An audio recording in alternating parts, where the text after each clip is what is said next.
percaya diri, teruslah berprestasi.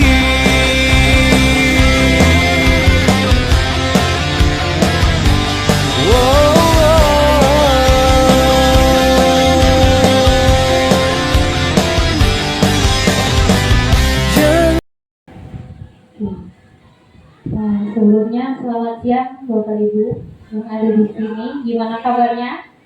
Baik. Masih semangat? Semangat. Tepuk semangat.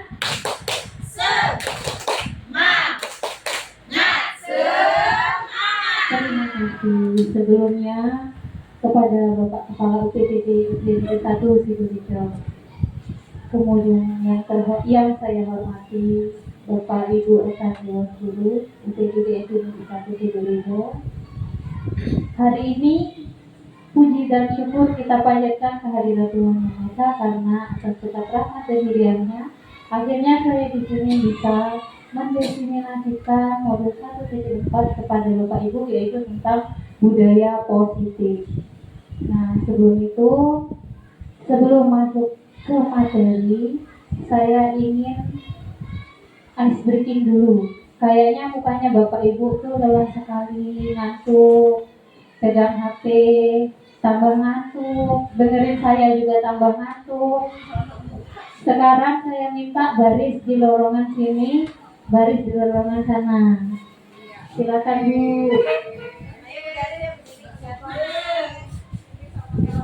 Yang senang net. Ini pegang pundak temannya, Bu. Kalau lepas berarti kalah. Jangan sampai kalah. Oke? Siap? Gini gerakannya, ibu-ibu. Jadi yang pertama kaki kanan dulu. 1, 2, maju, mundur, maju 2 kali. 3 kali deh. Net. Ya, agak mundur dulu, nanti kebablasan nanti. Mundur dulu. Anak-anak boleh mundur dulu. Ingat kaki kanan dulu, jangan sampai terlepas. Kalau terlepas berarti kalah. Ini hanya siap. Oh, Gunung Pasir Jaya kepalanya dengan Gunung Pasir Jaya. Hati-hati. Oke, siap. Pas. Enggak, yang penting pas. Sini gadis. Oke. Siap. 1, 2, 3.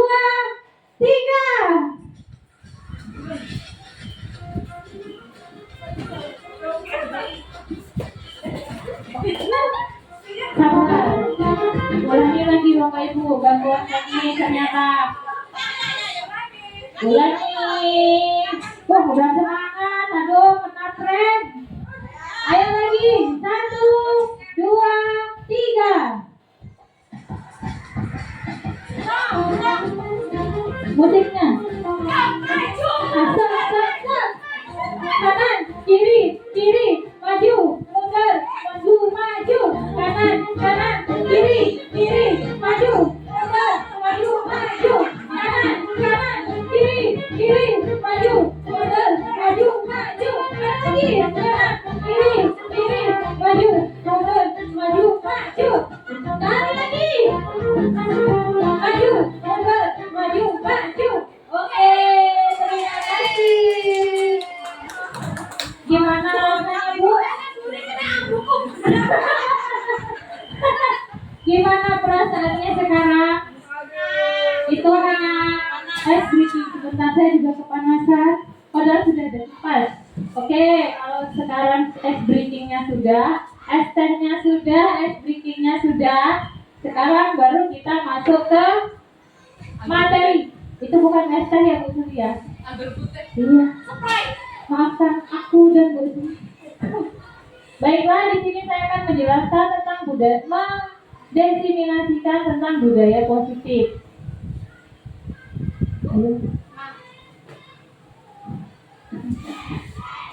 Budaya positif. apa sih ibu-ibu dari pertama kali mendengar kata budaya positif? Apa itu budaya positif?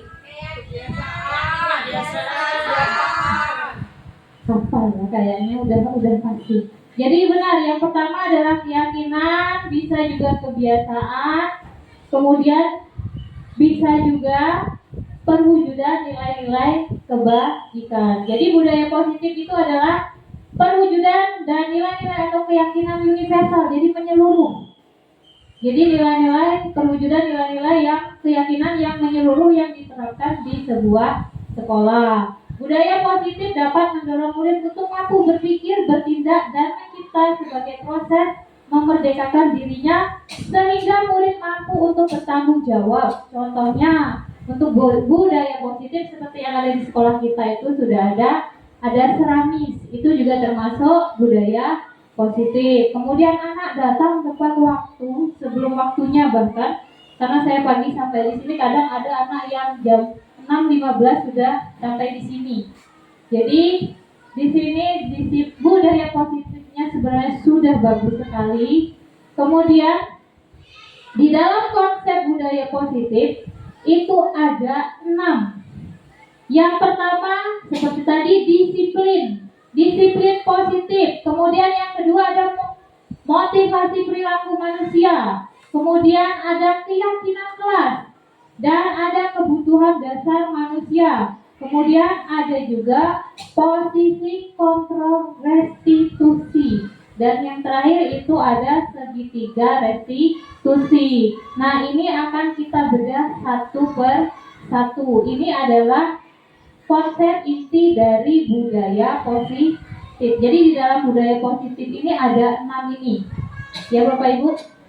Selanjutnya, yang pertama kita akan membahas tentang disiplin positif. Jadi kata disiplin, menurut ibu-ibu disiplin itu apa sih? Ibu-ibu dulu.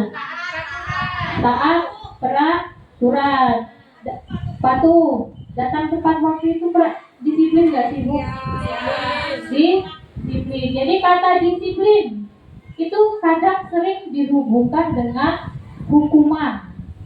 Padahal itu sungguh berbeda. Jadi disiplin dengan hukuman itu sangat berbeda. Kemudian karena belajar tentang disiplin positif itu tidak harus memberikan hukuman sebenarnya. Kita hanya membiasakan anak. Justru itu adalah salah satu alternatif terakhir. Jadi kalau anak itu udah susah banget disiplinnya, baru itu adalah solusi terakhir sekali. Dan kalau bisa itu jangan sampai dipakai. Mudah-mudahan nggak sampai ke arah sana anak sudah berubah menjadi disiplin positif. Nah, dalam budaya kita, makna kata disiplin itu dimaknai menjadi sesuatu yang dilakukan oleh seseorang pada orang lain untuk mendapatkan kepatuhan. Kita cenderung menghubungkan kata disiplin dengan ketidaknyamanan. Contohnya kayak Pak Wayan sering ngomong, datangnya pagi, jangan siang-siang, kadang difoto, yang diseramis. Itu adalah contoh disiplin dan membuat seseorang kadang merasa tidak nyaman, tapi itu harus dipatuhi dan dilakukan. Selanjutnya, nah disiplin menurut Ki Hajar Dewantara itu menyatakan bahwa di mana ada kemerdekaan, disitulah ada disiplin yang kuat. Nah, karena ini juga salah satu prinsip saya, sebesar apapun sekolah, kalau misalnya tidak disiplin, itu sekolah itu nggak akan jalan. Itu menurut saya pribadi. Beda ya menurut Bapak Ibu. Kalau itu menurut saya memang disiplin adalah hal yang sangat penting. Misal saya pernah mendengar artis yang on time sekali, jadi dia terus dipakai sebelum waktunya tag, dia sudah datang. Itu pasti akan selalu dipanggil karena itu adalah nilai positif. Dan untuk anak itu berarti sebelum gurunya datang, kadang anak udah datang, udah bilang, itu menurut saya sudah sangat luar biasa anak-anak di UPTD SD Negeri 1 Sidoarjo. Selanjutnya, belum. Sebagai pendidik, tujuan kita adalah menciptakan anak-anak yang memiliki disiplin diri sehingga mereka berperilaku mengacu pada nilai-nilai kebajikan yang universal. Nilai kebajikan yang universal artinya nilai kebaikan yang menyeluruh dan memiliki motivasi intrinsik bukan ekstrinsik. Jadi anak itu tidak perlu kita paksa. Anak itu disiplin itu muncul dari dirinya sendiri. Kita akan membentuk anak itu supaya dia oke, saya melakukannya tanpa harus disuruh oleh bapak ibu guru atau orang tua saya. Selanjutnya, nilai-nilai kebajikan. Nilai-nilai kebajikan itu sangat banyak bapak ibu, banyak sekali. Itu mulai dari mandiri, bertanggung jawab, kemudian menghargai dan lain sebagainya. Itu juga adalah semua adalah nilai kebajikan. Nah, di sini yang saya ambil itu adalah nilai kebajikan dari profil pelajar Pancasila, yaitu ada 6. Profil pelajar Pancasila ada 6. Sekarang saya tanya, siapa yang sudah tahu gerakan profil pelajar Pancasila? Beda-beda, kita coba. Kita sambil nyanyi, gak usah pakai musik ya Bu. Berdiri boleh. Pokoknya capek sama saya. Oke, lagunya. Gerakannya seperti ini Bapak Ibu. Pelajar Pancasila beriman dan bertakwa pada Tuhan Yang Esa dan berakhlak mulia, berkebinekaan global, gotong royong mandiri, kreatif dan bernalar kritis. Ibu-ibunya udah pintar sekali. Terima kasih Ibu, silakan duduk kembali. Jadi itu adalah 6 profil pelajar Pancasila yang akan selalu kita bentuk pada peserta didik kita. Sesuai dengan kurikulum terbaru kita adalah kurikulum Merdeka. Selanjutnya adalah tentang motivasi perilaku manusia. Ada 3 motivasi perilaku manusia. Jadi kita melakukan sesuatu dimanapun, mau di rumah, di sekolah, atau di tempat kerja, itu pasti ada 3 motivasi. 1, yang pertama, untuk menghindari ketidaknyamanan atau hukuman. Contohnya anak saya takutlah nanti daripada dimarah Bu Komang datang siang, saya berangkatnya lebih pagi. Itu melakukan sesuatu karena takut dihukum. Misal lagi saya Bapak Ibu dan saya takut dimarah sama Pak Wayan. Daripada dimarah, mending jangan dilakukan. Ya, begitu. Seperti itu. Kemudian yang kedua, untuk mendapatkan imbalan atau penghargaan dari orang lain. Jadi kita melakukan sesuatu, nanti kan dikasih ini. Misal saya mau bantu Bu Sumi. Saya bantu biar dikasih, nanti saya dibeli sebelah atau soto atau nasi. Ya begitu Bu Sumi? Ya. Itu namanya untuk mendapatkan imbalan atau penghargaan dari orang lain. Bisa juga saya nanti bantu Mbak Ana lah.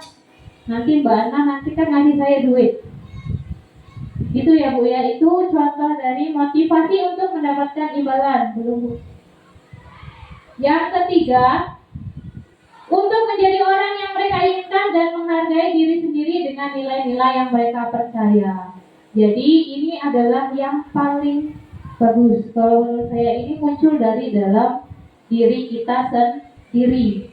Jadi kita melakukan sesuatu itu memang dari hati kita. Kita tidak pernah berpikir nanti saya takut dihukum. Enggak, lakukan sesuai dengan keinginan hati, tapi tidak boleh juga melanggar aturan.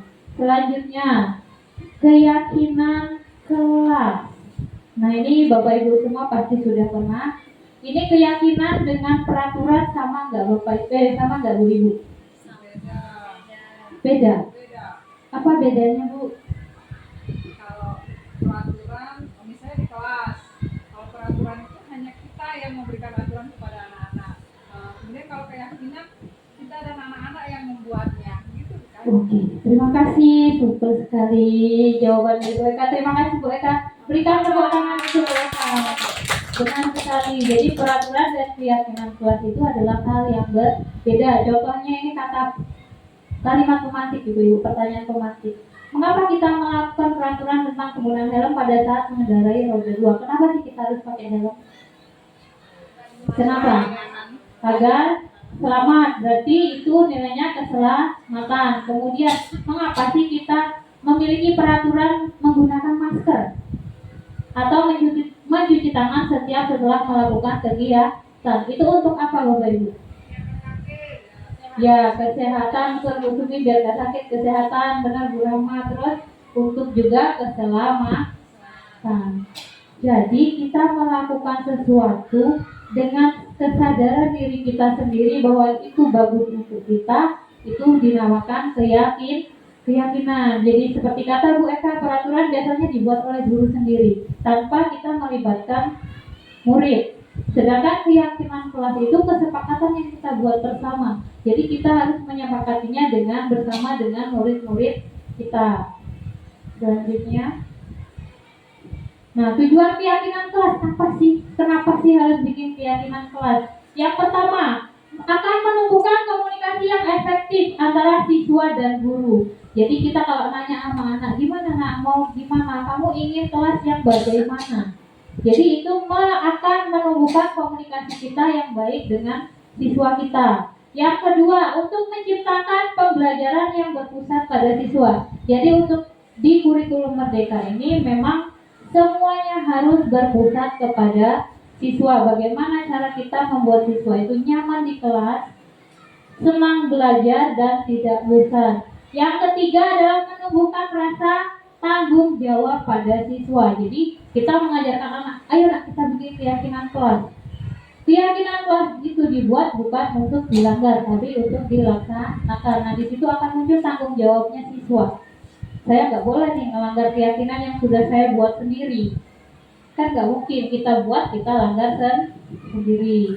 Selanjutnya, untuk langkah-langkah membuat keyakinan kelas, yang pertama bisa mengajak siswa mengungkapkan keinginannya dan menuliskan kelas impian mereka. Mau kelas impian kelas kalian itu seperti apa? Yang kedua, bisa menuliskan hal-hal itu ditulis tentang kelas impian, dibaca satu persatu dengan siswa. Bisa pakai kertas, bisa juga pakai sticky note. Yang ketiga, guru dan siswa berdiskusi dan menyoroti hal-hal penting untuk dijadikan keyakinan kelas. Yang keempat adalah disetujui. Maksudnya anak-anak itu nanti setelah bikin keyakinan kelas itu akan kita minta untuk tanda tangan, karena itu adalah berarti mereka benar-benar sepakat. Keyakinan mereka buat sendiri dan mereka sepakati sendiri. Oke. Selanjutnya untuk keyakinan kelas, saya mau praktek langsung dengan Bapak Ibu. Sabar, tas saya di mana ya?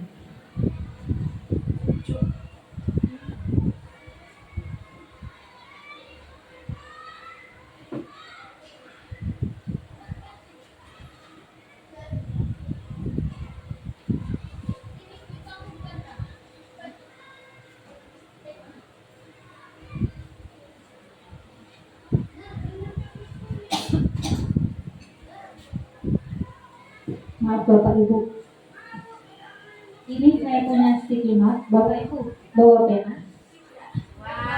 Bawalah. Saya akan saya bagikan. Nah, sticky note ini nanti Bapak Ibu yang isi sendiri. Bapak Ibu ingin yang kita ini bikin kesepakatannya dalam presentasi ini, kita pengennya yang bagaimana yang di dalam ruangan ini? Apa pengen santai? Apa pengen boleh ngobrol tapi setelah dijelaskan? Itu boleh. Nanti ibu-ibu boleh tulis di sini satu-satu.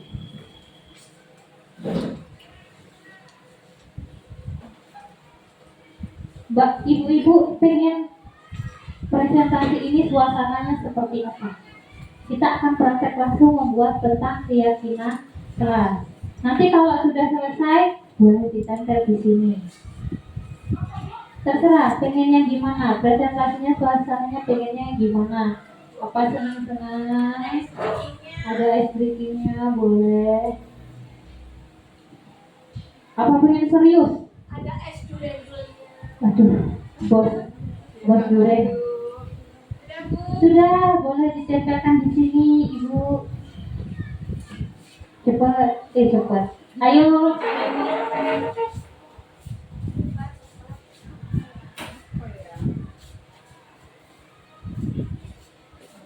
Ayo, ulangan ya, anak. Ulangan.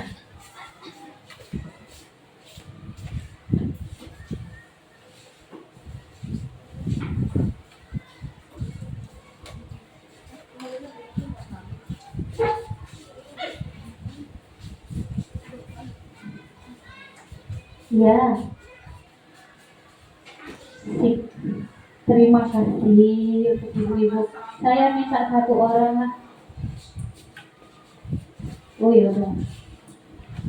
Di sini ada yang pertama cepat, tepat, manfaat. Ada ice breaking, seru kalau ada ice breaking. Ice breakingnya 2 berarti. Kemudian menyenangkan, nyaman, sejuk, santai. Ini ada ice breaking lagi. Kemudian menyenangkan ada. Santai dengan menyenangkan sama. Kemudian presentasi yang menyenangkan lagi. Menghargai. Dan terakhir adalah asik dan seru. Nah, dari yang ibu-ibu buat ini berarti sudah kita pilih. Sekarang berarti di dalam ini kita sudah punya keyakinan kelas. Yang pertama adalah menghargai. Yang kedua cepat, tepat, manfaat. Yang ketiga adalah ingin suasananya ada ice breaking. Kemudian presentasinya seru dan menyenangkan. Kemudian ada nyaman dan sejuk, ini sama dengan menyenangkan. Kemudian asik dan seru, ini juga masuk menyenangkan. Jadi ada 4 keyakinan untuk kelas presentasi ini. Ada menghargai, cepat, tepat, manfaat, ada ice breakingnya, seru dan menyenangkan. Jadi 4 inilah keyakinan yang ingin Bapak Ibu capai di dalam presentasi ini. Nah, setelah ini jadi untuk keyakinan kelas itu tidak perlu banyak-banyak Bapak Ibu. Antara 3-7. Kalau kebanyakan nanti anaknya pusing. Jadi kita sudah buat kesepakatannya, sudah dijadikan satu dan sudah ada kesepakatan keyakinannya.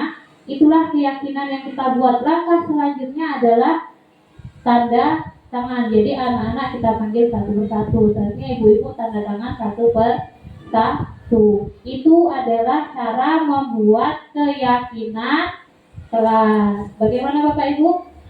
Paham? Oke, kita lanjut. Contoh keyakinan kelas ini keyakinan kelas 4A. Ini contohnya. Selanjutnya Bu. Sekarang ada kebutuhan dasar manusia. Budaya positif selanjutnya ada kebutuhan dasar manusia. Kebutuhan dasar manusia itu ada 5. Bertahan hidup, kesenangan, kebebasan, kasih sayang dan rasa diterima. Kemudian ada penguasaan. Jadi yang paling utama itu adalah bertahan hidup. Yang bertahan hidup itu kita harus terpenuhi, yaitu kebutuhan primer, sekunder, dan kalau bisa kebutuhan tersier itu harus terpenuhi. Kemudian kasih sayang dan rasa diterima. Jadi kalau anak di dalam kelas itu kita marahin terus, dia akan menjauh dari kita. Tapi kalau anak itu kita berikan, ya kenapa nak, kalau ada apa-apa kita tanggapinya santai.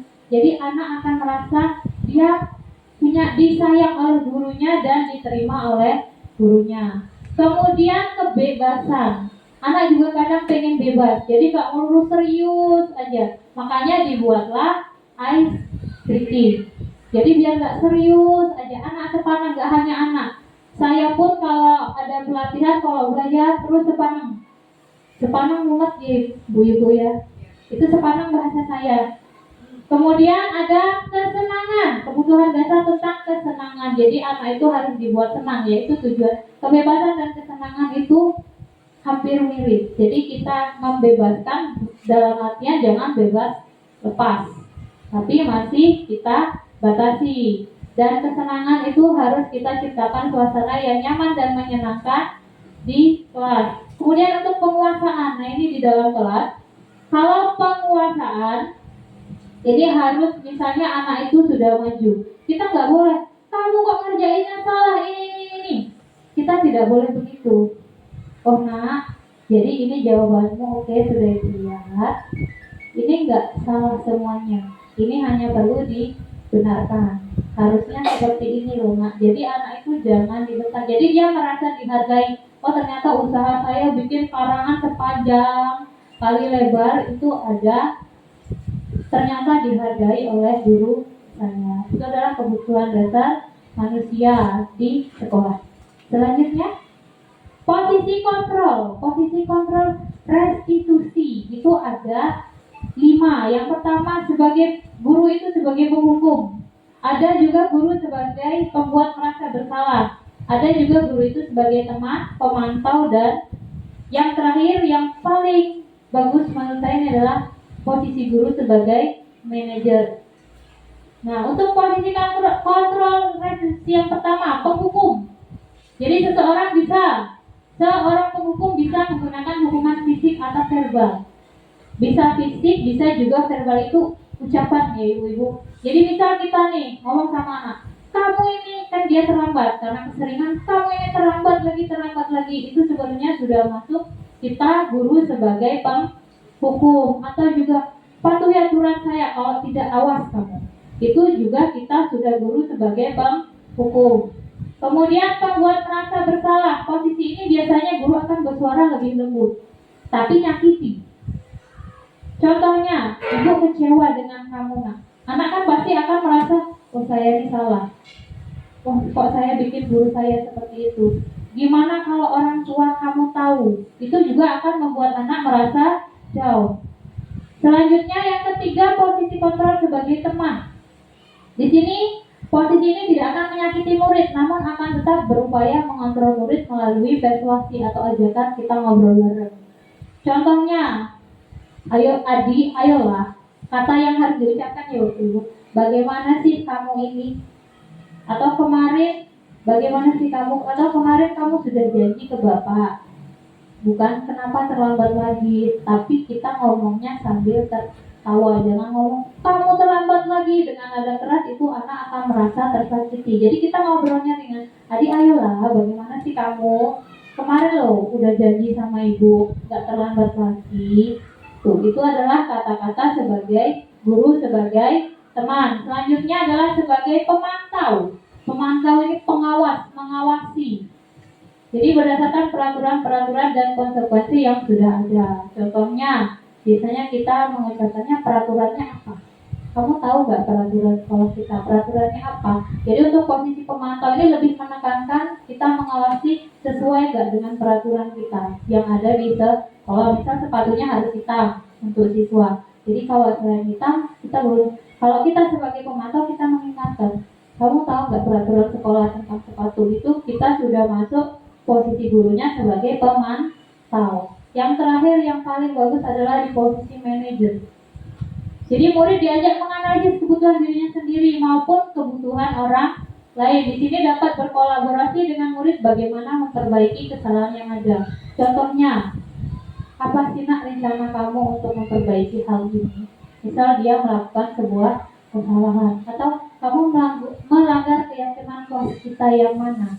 Jadi itu adalah posisi kontrol kita sebagai manajer.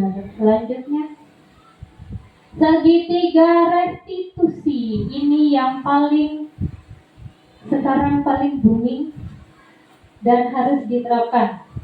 Segitiga restitusi adalah sebuah strategi yang dapat dilakukan sebagai proses menciptakan kondisi di mana kita menuntut siswa untuk memperbaiki kesalahan mereka. Jadi kalau anak kita buat salah, kita nggak boleh posisi kita sebagai penghukum. Posisi kita harus menuntut siswa itu untuk mengetahui kesalahannya sendiri. Setelah itu kita tuntut untuk bagaimana caranya dia mencari solusinya untuk masalahnya sendiri. Jadi yang pertama, tahapan segitiga restitusi yang pertama adalah menstabilkan identitas. Jadi kita harus meyakinkan si anak nih dengan cara mengatakan kalimat-kalimat di bawah ini untuk tahapan yang pertama. Berbuat salah itu nggak apa-apa nak. Atau bisa juga tidak ada manusia yang sempurna, ibu pun tidak sempurna. Atau bisa juga, apakah kamu sedang merasa menjadi teman baik untuk dirimu sendiri? Kata-kata itu juga bisa dipakai. Selanjutnya tahapan yang kedua, validasi tindakan yang salah. Jadi kita mencari tahu, menggali si anak untuk mengetahui tindakannya dia yang salahnya di mana. Jadi kita meyakinkan si anak dengan cara mengatakan kalimat tanpa menghakimi. Contohnya, katanya yang harus diucapkan anak, kamu pasti punya alasan untuk melakukan hal itu. Atau padahal kamu bisa melakukan yang lebih buruk lagi dari ini, tapi kamunya tidak melakukan. Atau kamu patut bangga pada dirimu sendiri karena kamu telah melindungi sesuatu yang penting buatmu. Itu adalah contoh ucapan yang harus diucapkan di validasi tindakan yang salah. Yang terakhir adalah menanyakan keyakinan. Setelah 1, 2, setelah menstabilkan identitas, memvalidasi kesalahan, memvalidasi dan salah, tindakan yang salah, selanjutnya ada menanyakan keyakinan. Apa sih yang harus kita katakan kepada siswa kita? Yang harus kita katakan yang pertama adalah bisa apa yang kita percaya sebagai kelas atau keluarga, atau apa sih keyakinan kelas kita. Kita harus mengingatkan kembali. Jadi supaya kita, karena tugas kita adalah menuntun anak menemukan salahnya, kemudian menemukan solusinya sendiri. Jadi jangan kita ya, kamu harusnya begini tidak. Jadi biarkan anak itu mencari sendiri, menikmati sendiri. Oh ternyata saya salahnya di sini. Jadi dia bisa menyelesaikan masalahnya sendiri. Selanjutnya, oh ternyata sudah habis. Jadi itu adalah budaya positif yang ada 6 inti, konsep inti dari budaya positif. Tadi yang pertama apa, ibu-ibu? Ayo, yang pertama. Bukan. Yang pertama disiplin positif. Ya, motif yang kedua motivasi. Motivasi perilaku manusia. Yang ketiga ada keyakinan kelas, kemudian kebutuhan dasar, kemudian posisi kontrol kita sebagai guru, dan yang terakhir adalah tadi menyelesaikan masalah anak dengan segitiga restitusi. Nah demikianlah Bapak Ibu diseminasi dari saya. Kurang dan lebihnya jika ada pertanyaan boleh ditanya dulu. Ada pertanyaan? Tidak. Oke. Sudah paham ibu-ibu? Sudah. Oke. Terima kasih. Hari ini sudah menyempatkan hadir menerima diseminasi dari saya tentang budaya positif. Apabila ada salah kata, saya mohon maaf. Dan kepada Tuhan saya mohon ampun. Saya akhiri. Wassalamualaikum warahmatullahi wabarakatuh. Om Santi, selamat sore. Terima kasih. Thank you ya teman-teman. Kalau nanti minta tolong dibantu ya.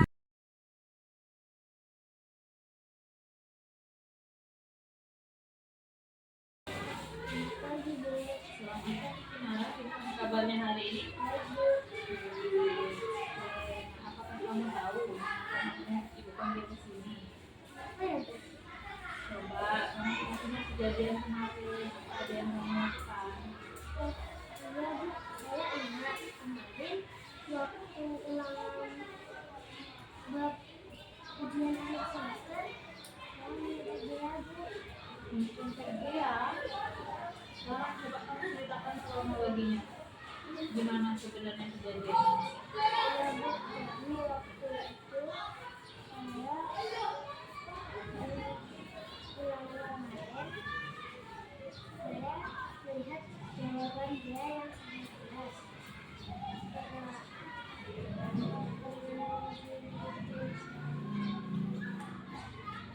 Jadi saya menulis jawaban dia dan kembali. Jadi kamu nggak sengaja nih lihat dia di sini, kamu sebangku kan sama dia. Jadi jawaban dia di sini, kamu di sini. Terus jawaban dia kelihatan itu. Terus kamu nyontek. Jadi gitu ya. Oke. Kalau memang begitu, ibu yakin sih nak sebenarnya gak ada siswa yang sempurna. Ibu juga gak sempurna. Kamu sudah mengakui kesalahan saja itu sudah baik sekali. Karena ya,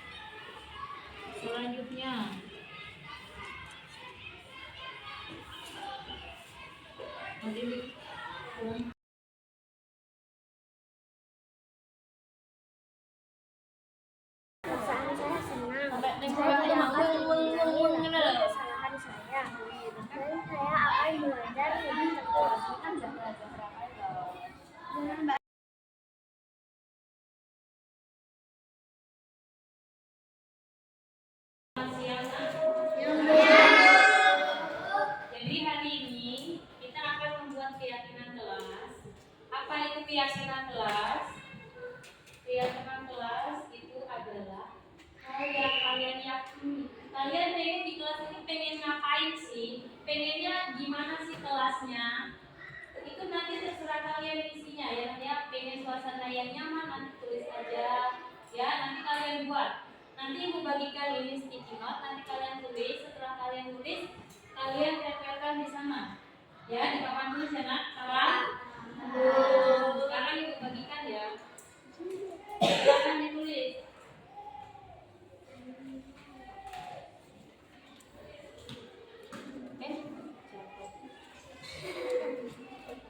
Yang sudah selesai nulis boleh ditempel di papan tulis. Boleh. Boleh bu, lebih dari satu tulisnya boleh. Boleh. Buat gali apa sih yang enggak? Pokoknya ini saya gali pokoknya. Kalau gali enggak saya ibu awas ya. Tim cium nanti. Mau nih? Enggak mau ya. Ya udahlah.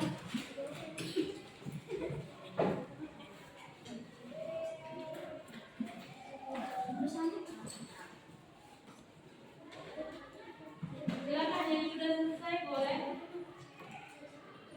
Satu boleh, dua boleh.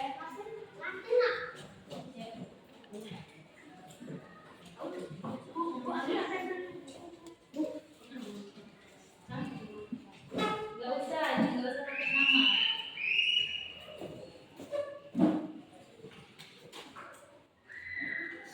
Yang sudah boleh.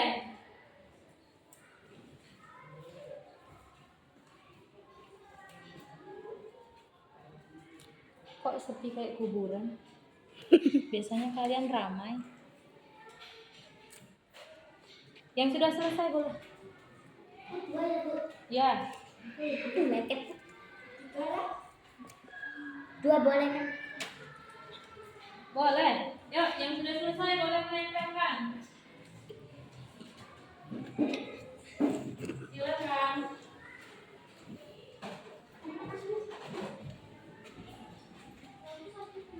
Enggak apa-apa. Yang sepanjang kereta api boleh. Apa itu?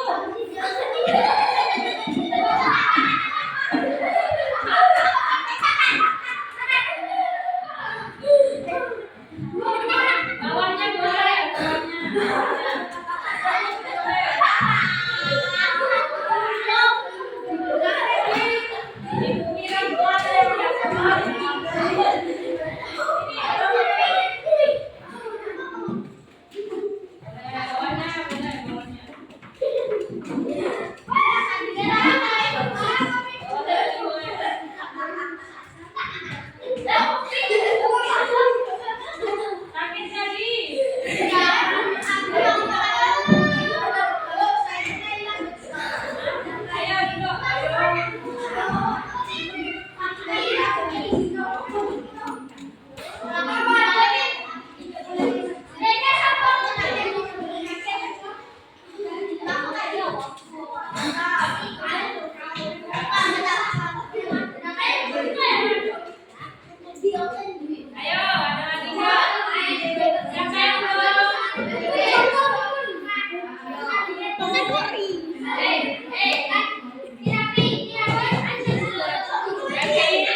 Ya, sudah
pakai seragam lengkap. Oke, kita pilih ya nak. Jadi yang tidak boleh mencuri memakai seragam setiap Senin itu maksudnya memakai seragam lengkap. Ini juga ada. Harus mematuhi peraturan. Tidak boleh mencuri, tidak boleh membuang sampah sembarangan, tidak boleh mencuri siapapun tanpa izin. Ini sama. Mencuri kok izin, pinjam. Pakai seragam lengkap. Kita jadikan satu ya nak. Tidak boleh ribut saat jam pelajaran. Tidak boleh ribut saat belajar, ini sama. Memakai seragam sekolah yang rapi. Mana tadi ini ya? Saya berisi murid-murid yang berprestasi. Memahami penjelasan dari guru, ini berarti tidak boleh ribut juga. Meminjam barang harus izin, berarti sama dengan tidak boleh mencuri. Tidak boleh merusak jam, rukun dan saling menyayangi. Rukun. Cepat. Dengarkan dan pahami yang diberikan guru. Ini ke sini. Rajin sekolahnya harus mengerjakan bersih-bersih. Tidak boleh membuang sampah. Ini banyak sekali. Tidak boleh berisik, memakai seragam lengkap, tiket sesuai jadwal, rukun. Nah, yang mana-mana ini. Kalau mau minjam pulpen, bilang ke temannya, berarti izin, tidak boleh mencuri nih. Tidak boleh merusak jam, tidak boleh merusak yang ada di kelas. Ini hasilnya ke mana nak? Rukun ya? Yang itu ada tidak boleh merusak jam. Ya. Ini ada. Tidak boleh membuat sampah sembarangan, berarti kita kumpulkan. Aku pengen kelasku bersih, berarti tidak boleh membuang sampah sembarangan. Tidak boleh bermain bola di dalam kelas, membawa buku sesuai jam pelajaran. Ini tidak boleh ribut berarti. Selanjutnya tidak mengambil barang milik orang lain, ini berarti tidak mencuri. Sini. Nah, berarti 1, 2, 3, 4, 5, 6. Berarti keyakinan kelas yang pertama tidak boleh mencuri atau mengambil atau meminjam itu harus menggunakan harus izin ke orang lah. Berarti itu apa nak? Saling meminjam. Salah.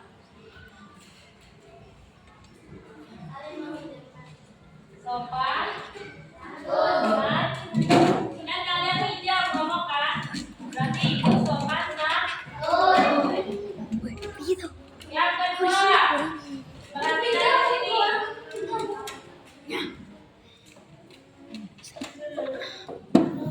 Tadi itu saya kunci.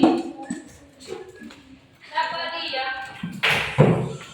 Tidak boleh membuang sampah sembarangan, berarti tidak boleh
3, ini sama dengan ini. Jadi ada 5.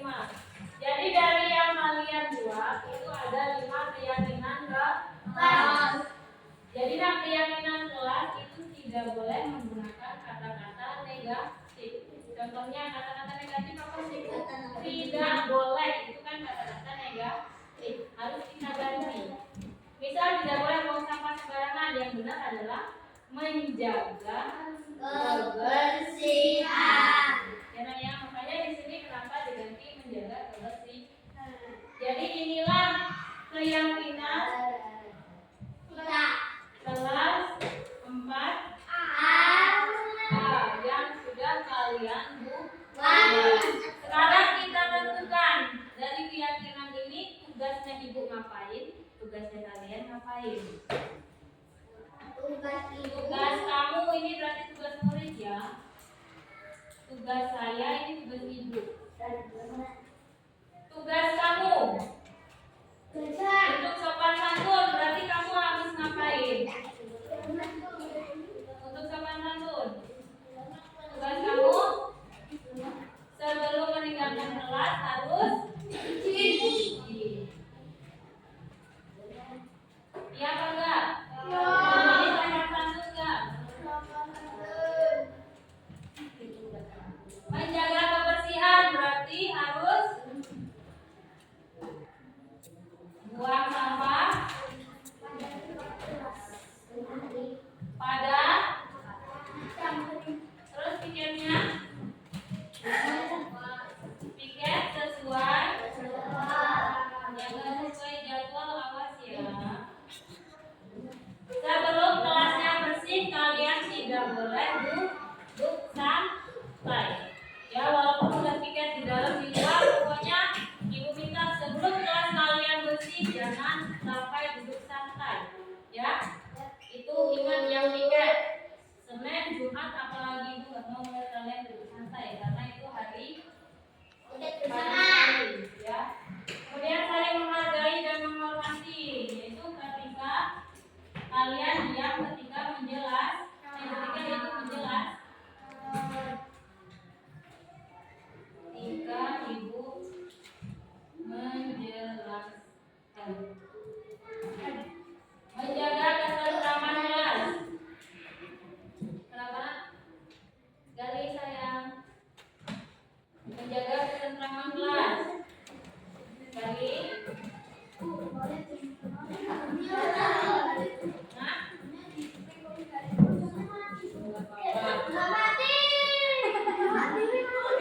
buat.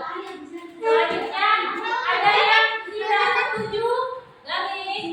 Ada yang tidak setuju? Setuju.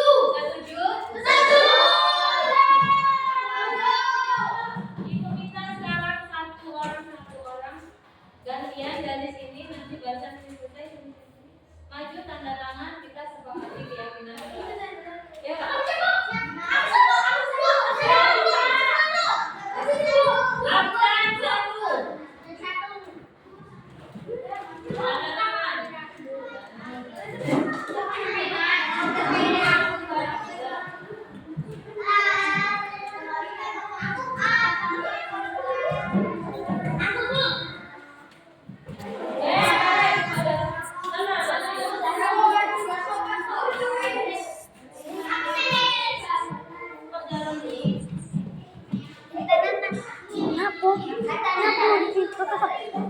Bu, kalian gak mau duduk, Bu?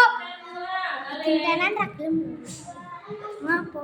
19 Bu, jaran sama Gale, Bu, gak mau duduk.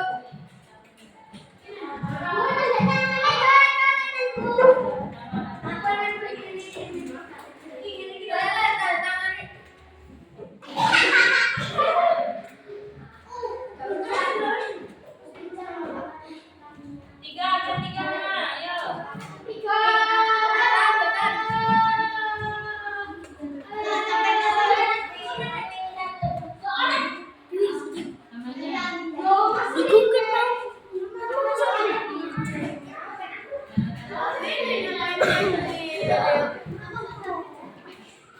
Empat. Diam. Baris. Ibu gak mau kayak gitu, ibu gak mau. Absen. Barisnya sesuai absen, Levin. Ganggu loh, Bu. Habis gak? Sesuai absen, nama teman siapa? Yang enggak ibu panggil dulu, nomor 4. Nomor 4.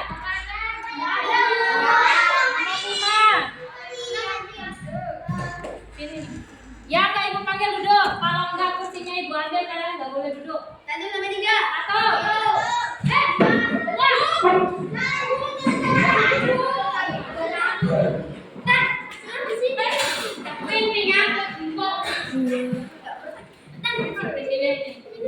Nomor 6.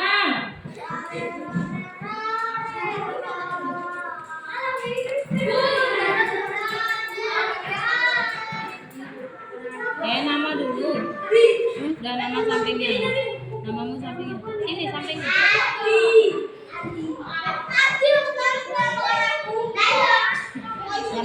7. Enggak. Enggak usah. Sini dulu.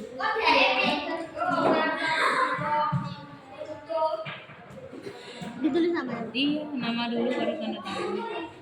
Nama dulu. Ardi absen udah ya. 8. Absen 8. 9. 9.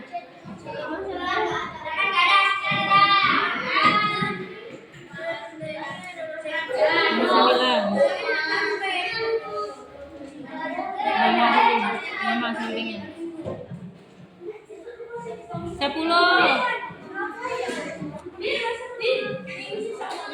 Nama dulu. Udah Bu, capek aku, Bu. Awas.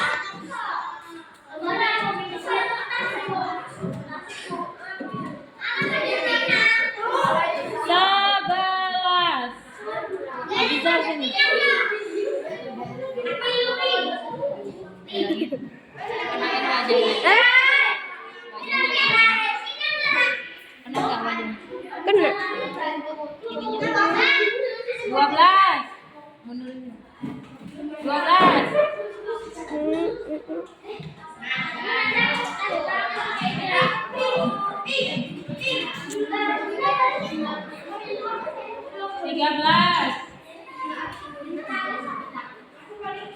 Bu Guru kelihatan, Bu. 13.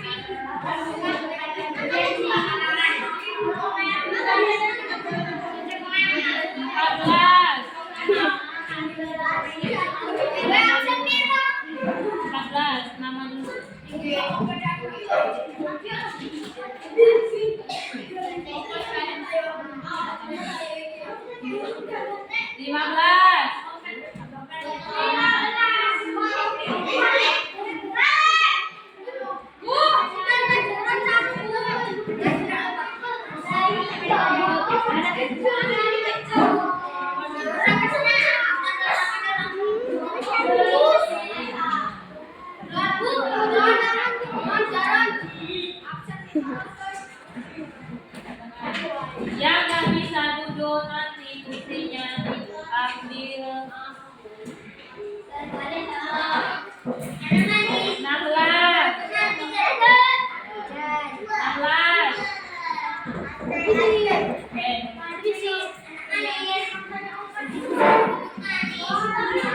Yang nggak bisa duduk 1, 2,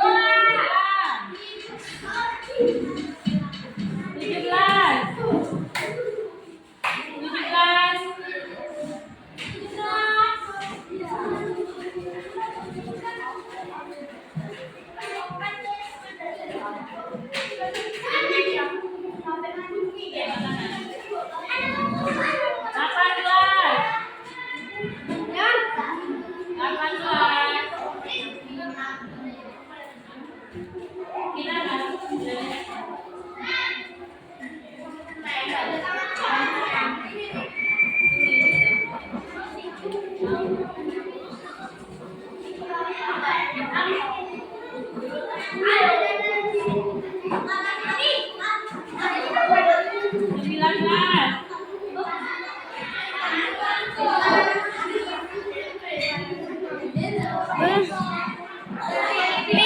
Rapi.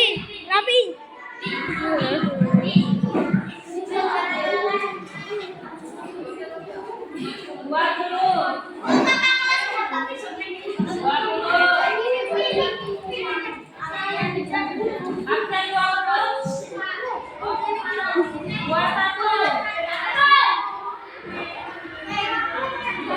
Si bocil di sini.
21.